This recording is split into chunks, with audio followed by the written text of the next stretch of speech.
side of the pond. He is DJ Schweitzer. I am Jeremy Lance. We were just talking about this a second ago. We're almost at the World Cup break. It's going to sneak right up on us. Like there's 2 more league matches in the Premier League, and then we're taking a bit of a U-turn, taking a bit of a break, a little hiatus, little side trip there to beautiful Qatar to enjoy the World Cup. I hear this is the best time of year to go there. We definitely know it's the worst time of year would be when the World Cup's actually supposed to be. And when this tournament was originally supposed to be hosted. Right. I a little bit feel like this is like when you set an alarm way earlier than you normally set an alarm. Uh-huh. And it catches you at like a time where you're at like a normal point in your sleep cycle where you're way out cold. And when you wake up, you're totally disoriented. Mm-hmm. I feel like that's where we are right now, where like we had a really early alarm go off. And it's like... Wait, is that now? What? Nah, that can't be right. Oh. I thought that was tomorrow. Because normally when we have the World Cup, it's like in the middle of the summer. Yeah. You know what I mean? And so we're ready for it. I'm ready. Like, ooh, the season's here. over. Like, here we go. And there's also like a little bit of a break, like the seasons end. Yeah. And then there's a little bit of a break. You're thirsty for the soccer at that point. In fact, sometimes there's enough of a break that there's like friendlies that happen leading up to it. Yeah, which we're about to get here in a couple weeks. Are we getting those? Yeah. Why? Why are we having those? Some people are going to squeeze them in. I saw the U.S. announce a bunch of matches in January. I was like, why are we... Yeah. But like, you guys are going to be so thirsty for some games? There are none for the U.S. at least, but I know I saw a couple of them pop up in my FOTMOB. Oh, man, that's weird. Yeah, it is weird. But anyway... What are these choices we're making over here? Awful, just awful choices. But we are going to be a glutton for soccer here over the coming months as the World Cup fast approaches. And we're going to be doing, not next week, but the following week. We've even been talking about it tonight. Actually doing... Made the plans. Yeah. We set that alarm. Yeah. Hopefully not too early. But we're going to be doing a World Cup preview show where we go through and do things like review the uniforms and make awful predictions that prove that we know jack about anything. I mean, listen, we've done this long enough. If you haven't figured that out by now, yeah, I don't know what to tell you. Remember that year when we got to talk in front of like thousands of people and do this whole podcasting thing during a World Cup? During a World Cup, yeah, in front of about 5,000 to 8,000, I think. Far fewer people will be tuning in to hear us talk about this in person. The audience has changed. Yeah, it has a little bit, but that's all right. You'll be here with us. But before we get to that, we've got 2 weeks of Premier League to get to, and of course, MLS is at its We're past penultimate, and we are on to the ultimate match. It is of now the season. time for ultimate. Yeah, the ultimate match of the MLS season is upon us. Do you even ultimate, bro? I do ultimate. I try not to. I think I did a few times in college. Played ultimate. Oh, like ultimate frisbee? Yeah, I think that isn't that known as just ultimate. I think it is now. Yeah, they're just branding down. You know, I have done it a couple times. It's kind of fun. It's fun for a few minutes, and then you're like, It's a lot of running. Yeah, there's a lot of running. Yeah. Also, turns out I'm not that proficient at throwing the frisbee in a straight line. It does help to have some proficiency. Yeah.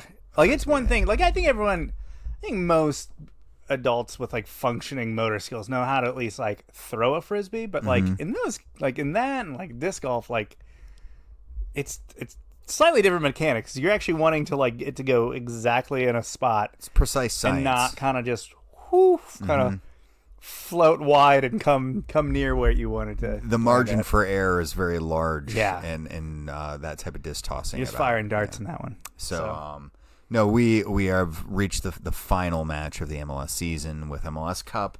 So we'll squeeze in some discussion about that today too. But I think where we want to start is with an inconsistent soccer season that we're having thanks to this oddly placed tournament. The season of inconsistency. It has just been an inconsistent sandwich for a couple teams in the Premier League. Liverpool, I think, is the team carrying that banner the largest at the moment. But even your Chelsea, I think we can probably classify that way. And if we really want to squeeze in Spurs, I think we can put in that category too. If we want to really broaden that, squeeze in Spurs, squeeze in United, squeeze in outside of like City and Arsenal. Yeah, that's really the only two teams that are at least mostly consistent. And Newcastle, I think we can probably make an argument for, have been pretty consistent so far. Yeah, but that's like not even their brand, so it's like almost odd that they're even doing that. Yeah, it's like you're not supposed to be good and proficient. No, that's not your thing. This is very out of character for you. What do you mean you're in the top 4? But let's talk though about Liverpool, because I think they have really, I think for as long as we've been predicting the demise of Liverpool, and as long as I've been making the prediction that, hey, this is starting to get a little stale for them and it's starting to creep in, I do feel a little vindicated now, because I feel like they're officially stale. Now, when you say vindicated, are we talking like Spider-Man 2 soundtrack vindicated? Like, how vindicated are we talking? Not that hard. I think we need to dial back on the emo. No Chris Carrabba? Yeah, I don't we need to go quite that far with it. But I do feel like a lot of people have said, like, hey, you know, this is just you being a Liverpool hater, and maybe that's a little true. But I do think we've been seeing this forever. This team is the same team, essentially. And obviously there are new parts and pieces that have been squeezed into it. This is the same team that was like blowing stuff up like 5 years ago. And now they've reached a point where the project isn't quite as enthusiastically bought into. Some of the players have kind of aged out of the process and now outside of the peak. Okay. That's unfortunate. And, you know, they haven't necessarily done that well in the transfer market over the last window to maybe 3. That's really refreshed the squad in a way that needs to be, that keeps them at the peak that they've been performing at. And I think we're seeing the fruits of that now. Like we're what? Not quite halfway into the season. Like we're a third of the way in. Reaching the like 1/3 threshold. They're 9th. That's not like fluky territory. And sure, they can climb their way probably back into the top 4. But like, this isn't for no reason. Well, I mean, you know what I mean? You say they're 9th. They're 9th, and they're also at the same time 15 points adrift from the top. I mean, I think it's fair to say they're out of title contention. Right? Yeah? Like, assuredly out of title contention. Yeah.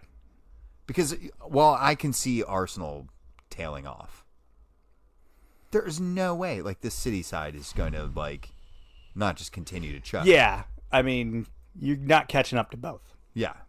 Like, one of them's going to keep going.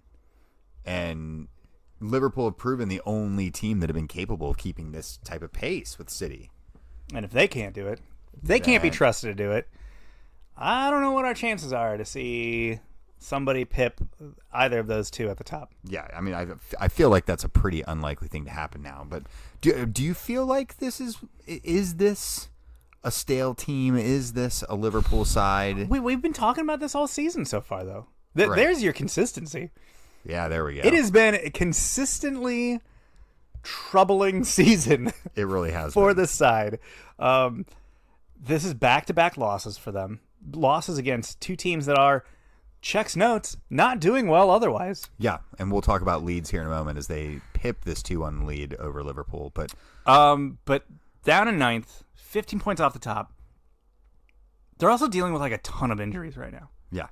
Matip, Jota, Arthur, Keta, Diaz, all hurt. Mm-hmm. All missing games, gonna keep missing games. Long-term layoffs. Yeah. So, I mean, you even talk about some of these guys they've brought in, right? You brought in Diaz. You brought in Jota. Mm-hmm. Well, they were supposed to be your fresh legs. Right. The guys you're bringing in to, get the squad refreshed and that new blood that keeps things interesting and evolving. And so to be fair to Liverpool's situation, some of their attempts at bringing in those new guys to make it less stale and more fresh have hit some snags. Yeah. I mean, that doesn't help the equation for them in any capacity.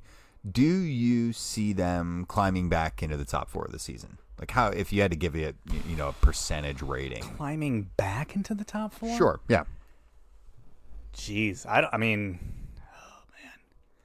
That would be I mean, they're only 8 points off the Champions League places. Yeah, but like they're also in ninth, so like you're 8 points, but you're jumping what 4 or 5 people? Yeah, and it's not like you're jumping multiple teams. You're going to need multiple teams to spiral, multiple teams to get worse. You got to figure it out at the same time. You got to get healthy at the same time.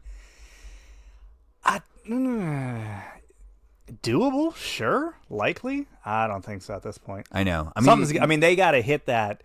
When we talked, I mean, this happened. What was it last season? Where City made it pretty much all the way to the holidays, where things were like just kind of meh.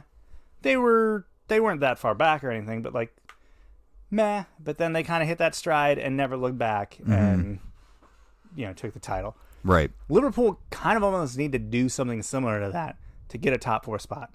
Well, I mean, they're going to have to do that at this point. There have been some people who've been calling potentially for a change in coach. I think who are you hiring? Yeah, who are you bringing in? That.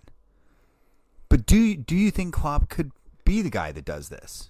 Like he's clearly an elite manager, right? Like there's no question about that. He's with the best tools at his disposal, he's proven himself a guy that can achieve everything there is to achieve. Sure, right? But is he the type of coach that can get a team to claw its way out? This is almost like that quintessential question that we always talk about. Like, what if the really great managers had a bad team? And I know this isn't a bad team. Sure. No, it's not a bad team. Yeah, but it's just a team being bad. But a team, that's being bad. This is almost as close as you get to that hey, what if Pep took over Fulham? Sure. Like, how good would he be? This is kind of that scenario. Like, hey, can you take a team that's playing poorly and pull them out, reverse their fortunes, get them going a different way? He doesn't really have a track record of doing that. No. And he does have a track record of, you look at, again, I think we talked about this before, the way things ended in Dortmund, where you thought surely it would never grow stale and fall apart. And then it did. Hard. Much harder than it is right now at Liverpool, too, for that matter. No, that was actually, it was bad. They were in the relegation zone for a huge chunk of that season. Yeah, this is definitely we gotta what do you say, show graft or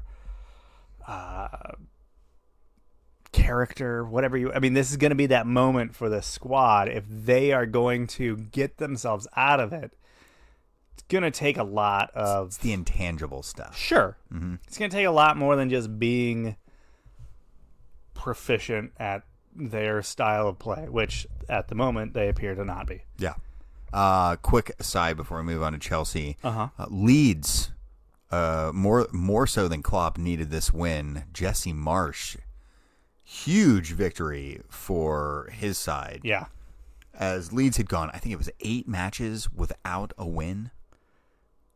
Yeah, they were in a bit of a slump. I think it was 6 losses and 2 we were draws. Getting to that. We were getting to that point where the echoes and the shouts for it's time to move on from Jesse Marsch were getting super loud. Yeah.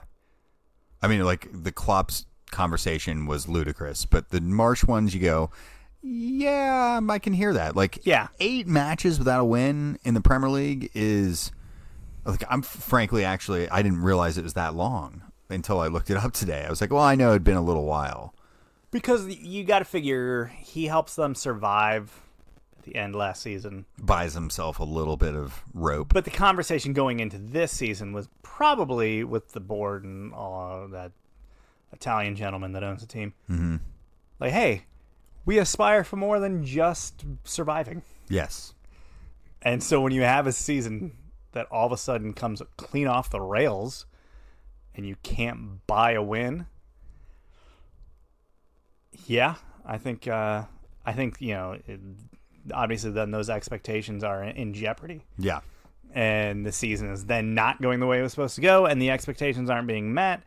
And this is coming after an off season where you allowed Jesse to go and get literally his guys. Yeah. he was like, hey, I know this guy and this guy. Like, I'm just gonna go through my phone and this guy call some dudes. Can we get them here? Yeah, obviously, anytime a manager is given that off season to do that, it's his chance to put his stamp on the club, but it's also him putting his chips in the center of the table. Yes. Right? Oh yeah. It's going, this is my idea of how we're going to do it, and I'm all in on this, and here we go. And your reputation and your job are now riding on these decisions you've made and the stamp of, your signature that you've put on this team. Sure. Yeah, I mean, this is a big opportunity, obviously, for Jesse Marsch. Like, being an American coaching in the Premier League, there's only been one other one prior to this, Bob Bradley.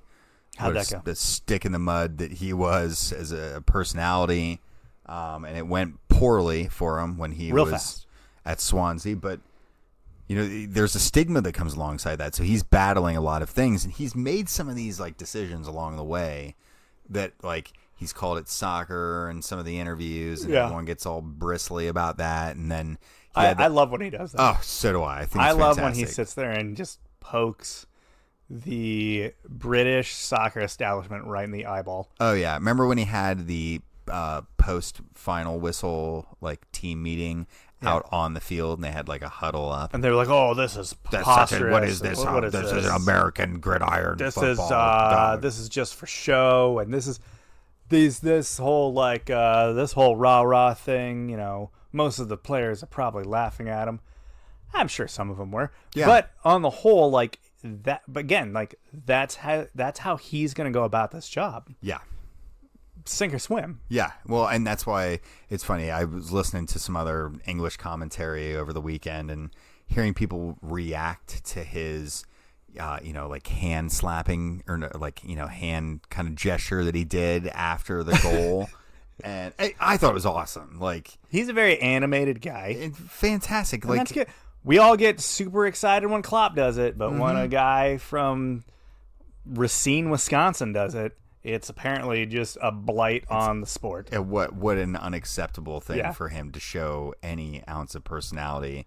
We demand a stick in the mud like Bob Bradley, apparently, even though you guys really gave him a hard ride as well. A tall German guy from the Black Forest of Germany, he can do it. Sure. Some guy from America's Dairyland, F him. Yeah, well, he's got cheese curds falling out of his mouth right now. There's no reason. They're not even fresh. They're not even squeaky anymore. Let's move on from Leeds, though, as they survive for the time being. Chelsea, another one of those inconsistent sides. Yeah. They had what's been dubbed the Graham Potter Derby this weekend as they faced Potter's former side. Right. And, man, they clearly aren't missing him at all at the moment. I was so happy to be coaching a Say Soccer tournament game during this match and got to watch none of this disaster live and had to sit through any of the unpleasantries. I turned it on when it was 2-0 and was like, oh my. And you could tell instantly. I was like, this will get worse. This is going, yeah. It's going to get worse here. I'm sure the body language wasn't great from Chelsea. There are a few teams in the Premier League that wear their current mental state on their sleeves as much as this current Chelsea iteration, and not even Graham Potter was able to do that. It did feel... Not him or his new haircut. Yeah. I think I tweeted the narrative gods are having a doozy with this one this weekend. And, from a purely, if you're writing headline standpoint, this is a fantastic result. From a Chelsea standpoint, it's clearly something that I just underscores kind of the problems you guys have within your current setup, I think. Right. So this was, this is Potter's first loss as Chelsea's manager. Decent. He made it a good stretch before this happened. It did happen in spectacular fashion as they lose to his former club emphatically. Yeah. Really outpossessed, I think, is the way to really outline how well Brighton really did that. And you watch someone Brighton played him off the field. I mean, Cucurella made that move over from Brighton, right? Was a signature piece of that squad, and they literally made him to seem like one of the most uninspiring buys of the offseason. Oh, they yeah. He looked outrageously poor. Yeah. Like, if you came into that game and knew only the reputations of the squads and didn't know anything else about them, you would have 1,000,000% labeled Brighton as Chelsea. Sure. You're like, oh, this clearly is this, the better of these two teams. This cool little seagull logo, who would like that better than the lion. But no, it was just an utterly dominant performance. And Chelsea are going through these swings. They have these games where they just look like utter dog crap. Well, yeah.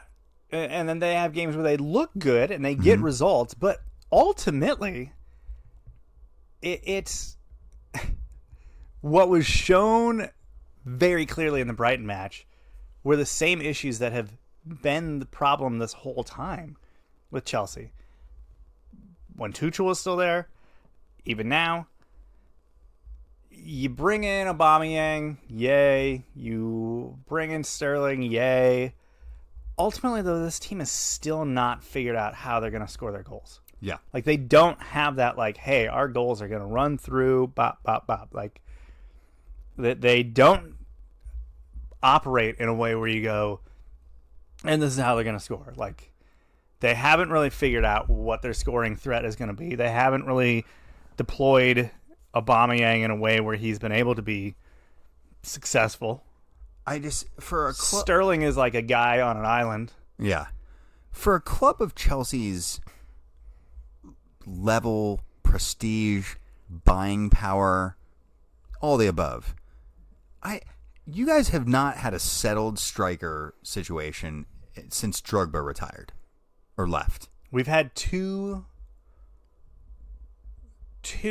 big boy goal scoring threat strikers since Abramovich bought the club. Yeah. And that was Drogba 1.5 times. Mm-hmm. And then Diego Costa. Yep. That's it. And then 9 million dudes that have come in, had big hype, had big acclaim, and did not live up to the hype. Morata, Torres, Dembaba, two spells with Lukaku. A lot of Lukaku. Mm-hmm. There was even a stretch there where we went from Falcao straight to Pato, or was it the other way around? I don't even remember now. I think it was the other way around. I don't even know. I mean, that was just a terrible blur of a time. You guys have had some just outstandingly good players in that spell. A lot of big names. But the 9 has remained like curiously elusive for you guys. It's just one of those things about the Premier League that's like, well, if Chelsea could ever actually buy a striker, and I'm sure like they were like, hey, Holland, what do you think? We are a super club too. Like we can offer the same thing as Manchester City. It would pick a bad season to go through some sticky financial times. Yeah. We picked a bad time, picked a bad time to have your assets seized. Well, to be a seized asset. And Roman would have a hard time rinsing much cash. I feel like with the Holland situation. Holland was available the season prior for far cheaper. He's playing for Chelsea. It's unfortunate. But yeah, I mean that's the way that cookie crumbles. Yeah. We are also dealing with a buttload of injuries. Yes, you guys have been hit by the bug pretty hard of late. So both center backs that we brought in over the offseason currently out. Koulibaly is just not coming back. Fofana, who even knows when he's coming back? Mm-hmm. Don't worry, Ben Chilwell just went down with a hamstring injury. Perfect. Again. Perfect. So see him approximately never. Mm-hmm. Which is great because Reece James is already hurt as well. Yeah, he's ruled out of the World Cup, so you don't have to worry about him getting hurt there. Sweet. Yeah. Mendy is just coming. Like Mendy just played his first match today since coming back from injury, which is also a weird side story that we've just gone this whole stretch here with Kepa and only got burned once. Yeah. Hey, maybe he's learned his lessons. Only got the stink face one time. There you go. But yeah, so we're dealing with injuries They seem to be mounting now as Chilwell gets hurt today, so that was another one we got to add to that. But it's still a team that I don't what is this? What are we doing here? Nobody knows. Why do we have? I mean, we finally let that Zakaria kid play today. Who even is he? Tuchel brought in at the deadline, I don't know, 8 hours before he got yardapulted out of there. Yeah, it was maybe in a few hours. So this kid literally was left on the training ground this entire time, and finally Graham Potter was like, well, we already got it in the bag. Kid, why don't you get out there and get your one start before we end your loan super early? Yeah. And he scored a goal. Well, good for him. So there's his one moment in the Chelsea uniform, and we'll never see him again. Nope, that'll probably be it. You guys are totally the product of inconsistent managerial. Yeah, because we're constantly it's constantly a manager with some other manager's players. Yes, that's what we've been. And he's like, all right, so when long I now. get my players in, and right as those players start arriving, is and things get a little too pear shaped, and he's gone. And that's what happens at this. There's going to be a little bit of down before you go up again when you're hopefully. Yeah. And that's always just a little too much for whomever has been Chelsea's owner over the last 12, 15, 20 years, which has mainly been Roman, and obviously now, Bully. A guy named Todd. Yeah, but yes, inconsistency from Chelsea. Spurs also inconsistent. I'm just going to squeeze them, shoehorn them into this discussion. Mm-hmm. Still sitting in third somehow. I don't even understand how you guys have played this bad and yet really haven't dropped. This has been our best ever Premier League start, by the way. I don't get that. It doesn't blows my mind. It feels awful. I've never been so dissatisfied with third place in the table. Yeah. There are years that I would have given parts of my body away to be in third place at this point in the season, and I couldn't feel more frustrated. Of all the managers we've talked about, in this managerial carousel, I could hear an argument about Conte. It just doesn't feel right. And maybe I'm being impatient. I mean, the Spurs fan that I work with is already done with the guy. Yeah. So. There are times I find him very frustrating on the sidelines. And sure. You know that as well as anyone, so I don't need to preach to you. But it is... he's late to pull the trigger on subs. He doesn't really have a plan B. Over reliant on the same starting 11, those same type of issues that plagued him even when he was at Chelsea. Yeah, and Conte also is definitely guilty of, and I've already heard this complaint from people in the Spurs camp. It's one thing to not play interesting football and be successful. But when you're not playing interesting football and then you're also not getting the results, it's just really bad and frustrating. Yeah, it's a double whammy where you're just I can't handle both of these. I don't want to watch this and it's a bad result. Yeah, you come away from the game, the other team pips, a couple goals on you and you lose, and you're like, I hated all of that. There was nothing about today that I enjoyed. And there have been, Spurs pull out this 3-2 win after going 2-0 down at Bournemouth this past weekend. And when Bournemouth scored their second just after halftime, I was like, I freaking hate this team. I hate the team that I like more than any other team on the planet. I just can't stand watching them right now. And then, another goal comes in. And I'm like, they're not going to do this for me. And Spurs have been finding a way to claw it back this year in a way that they haven't been able to in years past. And maybe that's a sign of progress for us. I don't know. Maybe it's just a mentality building year. But we're running out of years here with this group. So much like the Liverpool side, it's a little stale. Well, have fun with that. Yeah. I wish you all the luck in the world and stuff.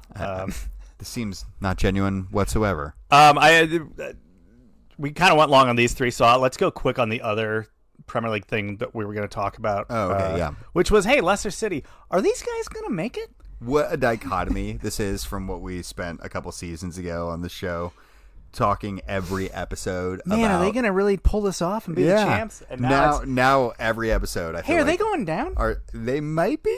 Is the Barrage getting fired tomorrow? So I mean, obviously they're 2 points off the bottom, 18th place. Sure. Not a good spot to find yourself this point. They had a little decent run, then they finally lose again, and just that loss alone, which was we talk about negative football. The match that they attempted to play there against City. Well, hey, talk about a team that showed up looking to just get a draw. I think that's admirable. I don't have a problem with that. I don't have a problem with it if it works. It did. For a bit. Yeah, almost. Yeah, I almost worked. Almost did it. But no, if you look at the last few games, that was their first loss in 4. Sure. Which is good. 2 wins and a draw prior to that. So but that loss immediately puts them back in the red. True. They are back in the relegation zone. But if you're looking just on current form, maybe this is a promising sign. Maybe it is. Maybe they do all right, but we're getting close to the end of the year. Mm-hmm. With the World Cup, there's I think 5 or 6 matches left for most teams. Yeah. Till the year is over. And generally when we talk about, and I guess this year will be a little bit different just because of the way the schedule plays out with the World Cup, you make that turn into the next year. You make that turn into 2023. And it's generally you're looking at those 3 teams in the relegation spot, and the stats show that most of those teams are going to go down. I mean, most likely. If you are in the drop at the start of the year, you are in real trouble. And if you look at the sides alongside them, Wolves and Nottingham Forest, the other 2 sides in the relegation zone, Southampton in that conversation, Aston Villa in that conversation, Leeds, Bournemouth, all these teams kind of in the mix still. Right. A couple of those teams have already dusted their manager. Yeah. By the way, Steven Gerrard, I am truly shocked that he did not outlast Frank Lampard. I think Frank Lampard's shocked that he did. I think everyone is shocked about that situation. But Lampard has outlasted him as Gerrard gets the can at Aston Villa. They brought in a familiar face. Yes, good evening. Yeah. Seeing former Arsenal manager Unai Emery. Yeah, returning. I didn't see this being how he would return to the Premier League. I didn't picture it with Aston Villa. Trying to pull Aston Villa out of a tailspin. But if you could pick a team in the league that would be most likely to employ a vampire, wouldn't you pick Aston Villa? There's just something about their get up that feels vampire-y to me. I mean, Birmingham, England feels like a town that literally has never seen sunshine. Right. Just factory smoke. Right. And just gray. It's constant nighttime. So he's like, this is the place for me. Goes in there, lurks in the shadows, and maybe skulks around. Maybe rescues the villains from the relegation zone. But no, you look around what Leicester are trying to compete against. A lot of these teams aren't going to be teams that are going to outspend them. And I think that was one of the biggest complaints going into this year is that they just had a truly bummer of a transfer window. Mm-hmm. So they could potentially spend their way out of trouble. But I don't know if they have. Will they? A transfer kitty to spend. Is the ownership gonna are they scratching that check? I don't know the answer to that. I don't know about that. Yes, a lot of work to do for Leicester to get themselves back into the safety zone, at least before the end of the calendar year. But looking around the league, Arsenal still sitting top 5-0, complete smashing of Nottingham Forest. That's what that's what big clubs are supposed to be doing to Nottingham Forest this season. Yeah. Newcastle was the team that puts the sword to Steven Gerrard's neck. As they absolutely thrashed Villa 4-0. That was Fulham. Fulham killed him off. Oh, yeah, you're right. That's true. Fulham almost took Jesse Marsh out, too, in the same week. They were just swinging. Yeah, they really were just going for the fences at that point. Newcastle then went out and piled further misery on them with a 4-0 win on Villa. Yeah. Who even managed that team that day? An usher in the stadium? Whoa. Michael Owen, maybe. There you go. Yeah, they probably went back to Shearer. Just drag him back out for a one-match showing. And then the only other match that's probably worthy of note, United getting a 1-0 win over West Ham keeps them in 5th place, trailing just behind Newcastle. United quietly not sucking right now. Yeah. It would be good for the league if United can be competitive again. I mean, they've literally been competitive one time in the past decade. That year they finished 2nd. Yeah. Under Mourinho. Yeah. Even though they were still I think a mile away from City. Yeah. Oh yeah. They were nowhere near close to it. It wasn't even close as far as the actual. Mourinho got as close to saying that 2nd was a trophy as I could have ever possibly imagined him getting after that season. He really wanted to hang his hat on that performance. He was going to go for it. Yeah, that he would. Let's quickly talk about the Champions League. Yeah, so we know who's in, who's out. Mm-hmm. I guess importantly, let's talk about who's out. Lots of people that you wouldn't expect. Barcelona. They're heading to the Europa League at least. Congrats. Feels very unnatural for them to do that, though. Juventus. Yeah, that's another weirdo. Atletico Madrid is not heading towards anything except for the exits. They finished bottom of Group E. Yes. Bottom. Truly astounding. And Leverkusen also, at moments, looked like they were gonna make it, but ultimately they find themselves Europa bound. Yeah. Sevilla also heading to the Europa League, which they probably prefer because they win that tournament every other year. That's their bread and butter. Yeah, they're like, sweet, we are planning on this. Yeah, we don't want the big tournament. Speaking of Europa glory and playing well in Europa, Frankfurt is in. Frankfurt is going not to Europa to make another deep run. They are into the knockout round. Obviously a lot of the big names make it: PSG, Man City, Madrid, Chelsea, Inter, Bayern, Liverpool. You've heard of all of those. Yes. Benfica is in, Leipzig, Frankfurt, as I mentioned, Porto, Club Brugge. Yeah, that's the one that everyone's pulling for in the draw. If you're hey, if you won your group, if there's one team you're circling in that draw, you're like, please give me Club Brugge. Give me Bruges. Give me Bruges. Just before quickly, we get too far beyond teams that didn't qualify. Celtic, by the way, and Rangers, both Scottish sides crashed out. Rangers had the worst Champions League group stage of all time. Stevie G going to go take that job back? Maybe he'll take it back. 0 points and a -20 goal differential. Yeah, it's bad. Yeah, That's real bad. They were nearly caught up to by Victoria Pleasant, who had a -19 in Group C to finish bottom of the table there as well. But two just absolutely wretched showings. But that's really, Rangers is a team that's won this competition, so that hurts a little bit. Yeah, that's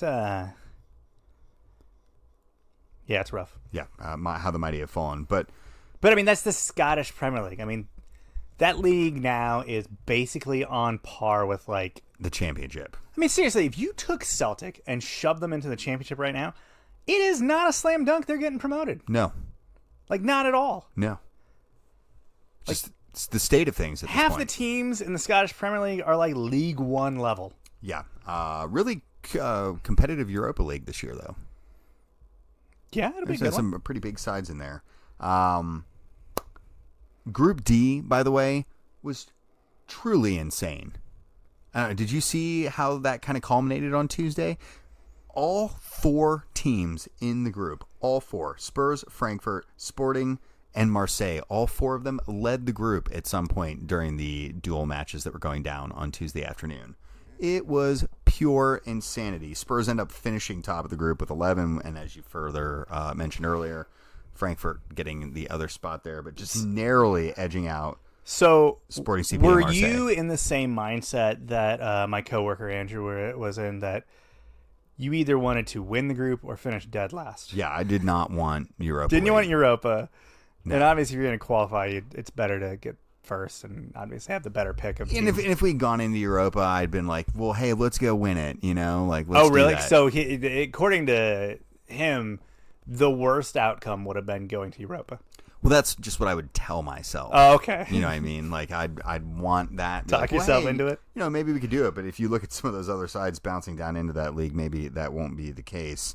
Either way, Spurs have managed to trip their way out of that one. It's just like the league season right now. Like, I'm kind of like, we topped our group. How? Yeah. How did this happen? This has been terrible. But yeah, the Champions League is set. We'll see the draw here. Not for a while. Oh, are they not going to do it? Like, are they going to wait? I don't know. I don't know. I Don't want to steal the thunder from the World Cup. Maybe we starting that thunder already. I don't know. I don't know. Maybe they will do it. Maybe I don't know. It'll be happening here soon enough, and everyone. The matches aren't until February, so Yeah, they got time. Probably will be in early January, is my guess. But there is your Champions League. Let's move over to MLS. MLS Cup is upon us. You excited? Yeah, I am pretty excited. This is going to be a good matchup. Yeah. So for the first time since 2003, both division or conference leaders of the regular season are your representatives. This is the first time in 8 years since we've had the Supporters' Shield winner. Yeah, that's almost more. 2003. Who were the teams? It's wild, the two teams that were, because it's like, wow, those teams are so irrelevant now in this league. Oh, man. Well, that gives me a little bit of a hint then. So, San Jose Earthquakes? Yep. Yeah, I felt like one of them. That was your... In the Landon Donovan years, maybe even? 03? Maybe? Yeah. Yeah. That feels about right. Yeah, because what Beckham came to... That was 06. Mm-hmm. So, yeah, that's probably 03. He was probably still there. Yeah, he hadn't quite made the move over to LA Galaxy at that point yet. And he just made his return back from his failed stint at Leverkusen. So I got San Jose there, irrelevant number 1. Okay, so that's your Western Conference. Irrelevant number 2. Out East.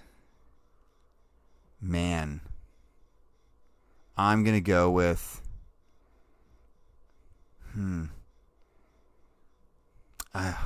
this is just going to be a total stab in the dark. DC United? No. Yeah. Close. Chicago Fire. Okay. I was wondering if it was going to be the Fires, right in that space as well. Yeah, complete. Also Rands in the teams at this point. Some MLS 1.0 teams. But what's nice about this is with both LAFC and Philadelphia Union, that means we are going to get a first-time winner. That's something that we had one last year, but it's always nice to see that the love gets spread around. This will be the 15th overall league champion in MLS, so that's something neat, I guess. Mm-hmm. But yeah, I'm pretty excited about the match. Like, if you had told us at the beginning of the year that these two teams would make it to the final, I think we both would have been like, okay, it seems realistic. In fact, I think both of us picked at least one of these teams to make it to the final, if I'm not wrong. Wait, say that again? Do you think it's what? I think both of us picked at least one of these teams to make it to the final. Ooh, I feel like we did. Yeah. I'm almost positive I picked Philadelphia to make it to the final. Oh, surely I think I picked one of those two, yeah. So, not while I think not most years, I think over the past 5 years, I think I've picked LAFC to make it to the final every year. Yeah. I figured it was eventually going to happen. And it has. Finally did. So, and it's two debutantes in the final, right? Mm-hmm. Those both their first shots. Yeah, and that's what I'm saying. If whoever wins will get a first-time winner, and it'll be awesome. our 15th league winner. So, who's going to win? What's your feel? Man, the way the season's been going, and I think as far as the last few years are concerned, I think the appropriate winner would probably be Philadelphia. Okay. LAFC had a great first half of the year, really put it together, and then kind of stumbled towards the end of the campaign. Sure. And they've done well in the playoffs, obviously, advanced all the way to this point, and are a formidable side with some great attacking weapons, some questions about whether all of them will be available for this match, but I think Philadelphia they are a team and a unit that are just wholly devoted to the cause, and I feel like they are probably going to be the ones to pull it out. Okay, yeah, no, I like that. I think I'm going LAFC on this one. Yeah. Who do you think is going to score a goal? Ooh, I mean, Vela, I think, would be a nice little poetic thing. Invested. I mean, it's a big match. You got to figure someone like that is going to take that opportunity. He's going to rise to the occasion. He's going to not going to wilt under the bright lights. Yeah. If I, emotionally want to pick someone, I would love for Gareth Bale to find himself fit enough to play and for him to score. Find himself in the 18 first. Yeah, just, got to make it into the 18 first. But if he's capable of doing that, I'd be all about that. Yeah. It is. I mean, as much as LAFC doesn't represent in all ways, kind of old school MLS thinking, the fact that a team that brought in two European stars on the absolute tail end of their career, you almost don't want them rewarded for that. No. Right? No. I mean, you certainly don't necessarily want to. That's what we want. We're trying to get away from that. Hopefully. We thought we had. Yeah. And yet here we go, LAFC, with a couple of amateur golfers on the roster. Yeah. But no, I mean, I think, on the LAFC side, they've got a lot of attacking threats. And, right. It could come from pretty much anywhere on that side. But Daniel Gazdag, I think, is probably the biggest threat from Philadelphia that we should probably be looking forward to. Huge year for him on the season, 22 goals. One of the hottest players in MLS this year. Looking around this Philly team, Julian Carranza had a decent tally. Mikel Uri had a bunch as well. So I think these are guys that have, like I said earlier, this Philadelphia team is just a committed unit of players. Yeah. And the core of this team has been together for a while now and consistently just raising the bar of what Philadelphia has been capable of achieving. And they won the Shield, 2 years ago? And we're right there with LAFC barely getting nicked out for it this time around, which means they won't be hosting the final. And I don't know if you saw the crowd when Philadelphia flipped this game on its head in the conference final. I mean, it was lit. Chester was rocking, and for some of the empty nights they've had at that stadium, and there's been some times where it was decidedly not rocking. And I've been there when they were kind of in their down years, and it was definitely you could see this place being cool, but the atmosphere really looked cool the other night. So sure. Deprived of that, LAFC have a pretty intimidating home ground themselves. So it's going to be an awesome match. I think the potential for this match is outstanding, if nothing else. It'll be exciting to watch. Was that 4 p.m. on a Saturday? Yeah. I guess that's a good time. I don't know. I feel MLS has... They've tried all the time. It has been a struggle and a battle to find the appropriate spot for this match for years, for decades. And I would say they've still not figured that out. They definitely haven't figured it out. And the World Cup can't be helping this equation either, no, right? That's not helping at all. It's really pushing it right into the meat and potatoes of the college football and NFL seasons, which just chews up so much space. Anything that would be desirable, it's pretty tough to get your hands on at this point. Winners and makers? I think that's the point we're at. You want to give me your negative thing first? My negative thing, actually good segue here. Speaking of MLS Cup, one news story that just came out about MLS Cup that is, once again, just MLS trying to be big time and it not happening the way they want it to, is because there was already a USC football game scheduled at the same time as the MLS Cup at Bank of California, which sits right next to the Coliseum where USC plays. All the parking available in that area is already earmarked for USC, or USC. College I don't know, football. their vendors or whatever you call it. But it's their parking, right? Ugh. So they have put out the bad signal that there is no parking at the stadium. Zero spots How many spots? None of them. No spots available for parking for fans at the stadium for MLS Cup. They will need to either rely on public transportation or drive out to Chavez Ravine to Dodger Stadium and catch a shuttle to the stadium. That's not that close. I don't believe they're right next to each other. Yes. And if you know anything about traveling in LA, it's super efficient and easy, right? I can't. This is going to be a disaster. I was not aware of this parking No, situation. this is the whole just debacle. I mean, could we see an MLS Cup final where half the people don't show up till like the 40th minute? Yeah. Yeah. We're almost surely going to see that.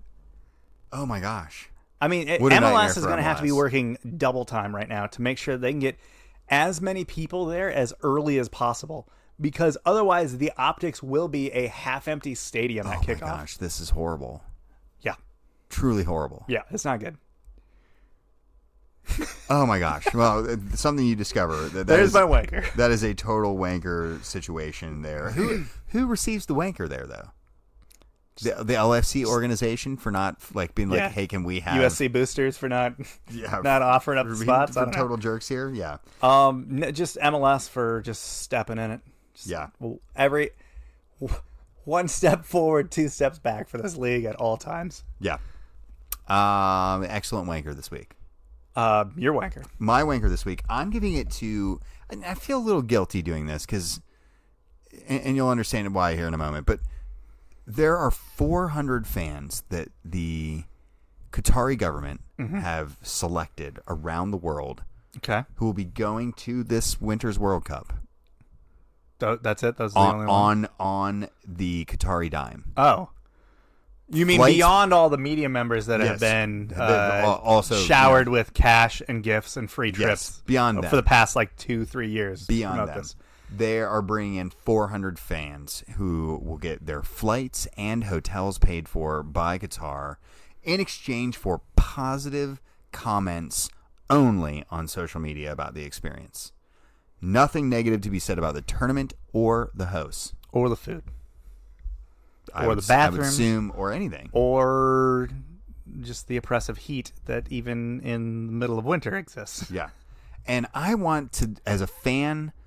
I feel so conflicted about this because on one hand, I'm like, you dirty, that's like blood money. Yeah. Like, how dare you?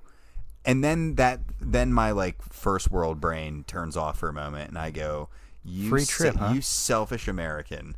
Like, how dare you? You've gotten to have a World Cup in your backyard. You've attended it yourself. You have flown to other continents to watch soccer games. Shut up, you rich kid. And I think, why shouldn't someone accept a free trip to the World Cup? That would be a life-changing experience for some people. Yeah. I mean, this is exactly how they went about securing this vote in the first place, right? Exactly. We go to these countries that, yes, need help, need handouts, and we give them that, and in exchange they go, oh, you're awesome. I'm voting for you. By the way. This is the same thing. I mean, no, you don't want to fault somebody in, some fan in Ghana or somewhere that would otherwise not have the means or ability to go to a World Cup. Ever do that, yeah. And to do it, big and, nice hotels and accommodations. Oh, listen! Flight. Oh my goodness! These people won't have much to complain about. Oh, they're gonna get wined and dined. So long as they don't show any homosexual tendencies. Well, or that is an issue. Drink alcohol out in public. So maybe not wine and or I don't know, dine and dine. Sleep with someone outside of your marriage. All these things can land you literally in life. Prison over there. So I'm sure those are pretty humane prisons, though, so should be pretty good. They're just as nice as the hotels. Okay, so there you go. Yeah. Yeah, you're not gonna fault somebody for going, yeah, I'll take that once in a lifetime trip. But then again, that's how we got here. Yeah, totally. And there's some snotty douchebags that have received those things that you're like, oh man, not only are you crappy already, but now you're showing to be morally corrupt. And I'd love to know what like the algorithm was that was used to select these people, because obviously they're going to be like that is interesting. Influencers of Sure, some capacity, because because you wouldn't just select rando guy out of thin air. Right. Like, You're not hey, knock on random door in Ghana. Like, would you like to go to the World Cup? We're Qatar, and we're going to make it happen for you. Hey, we bought you this trip and all that stuff, and took you to the World Cup. You told all your influences about, or all your people about it. I told my parents. Kept it to myself mostly. Yeah. It got a mention in the family Christmas card this year. Yeah. That went out, small, about 50. I'm also curious to know what the penalties would be if you let loose a complaint. I would say your accommodations suddenly vanish on you, and you're stuck in a country with no way out. If you know how to play this game, you know that you don't complain until you get home. Oh yeah. But then Qatar would also send someone for you, I think. Probably. Kneecap you, give you the old Nancy Kerrigan treatment. Spend the rest of your life under an assumed name in New Mexico. Whatever. There are worse ways to spend the rest of one's life. So yeah, that's my wanker this week. I'm going to go with the people who've sold their souls for Qatari fun. Well, best of luck to y'all. Yeah. My winner is Chris Wondolowski. Chris Wondolowski. Chris Wondolowski is the subject of a full-length feature film that is in the early production stages about his life. Wait. Awesome. Yeah. Chris Wondolowski's a dude. Yeah, he is. He's just a dude. And he's also even more a dude in the fact that, like, he reached the heights of, MLS star, U.S. men's national team, played in the World Cup. Mm-hmm. He reached those by less conventional ways, as far as, like, he went to not big, college program. He played in the NPSL. Mm-hmm. Worked his way through the ranks. Right. So I'm guessing that's a lot of what the story is. Sure. Is like, hey, check out this guy that's like made it all the way to the heights of American soccer. I wonder how they're going to paint his redemption after he missed that goal in the World Cup. Do you think that's how it ends? Is him just skying it and then be like, yeah, but it was still a cool career. Yeah, but it was still fun to get But here. you made it. Yeah, way to go. No, that's awesome. I'd watch that movie. Yeah. So it's still, I guess it's in pre-production or so, and like they're still trying to attach like all the the casting and the directors and stuff like that to it, but it is a thing that possibly most likely will happen. Yeah. Which is pretty cool. And a guy that's like, yeah, good for him. Yeah, I'm glad that's happening to him. Your winner.